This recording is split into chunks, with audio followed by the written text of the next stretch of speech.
আসসালামু আলাইকুম, কেমন আছেন সবাই?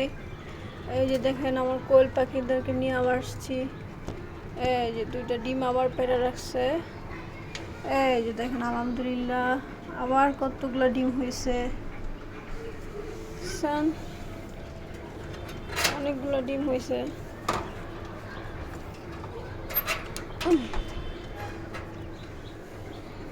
এই যে ডিমগুলো জমাইতে জমাইতে অনেকগুলো হয়েছে।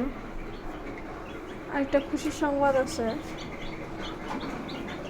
যে আমার মুরগিগুলা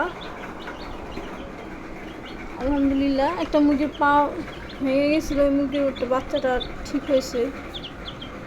এই যে তাও এখনো ল্যাংড়া হাঁটে, খোঁড়া খোঁড়া হাঁটতেছে। আল্লাহ আশা করি আল্লাহ এটাও ভালো করে দিব। এই যে দেখেন এখন কত দুষ্টুমি করে।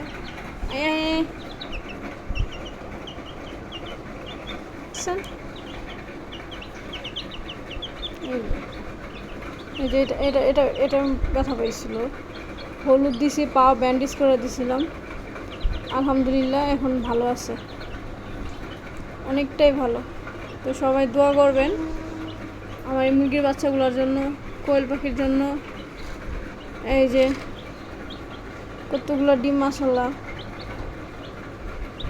বাচ্চাগুলো কি খাওয়াইলে তাড়াতাড়ি বড় হবে কেউ কমেন্ট করে জানায়েন।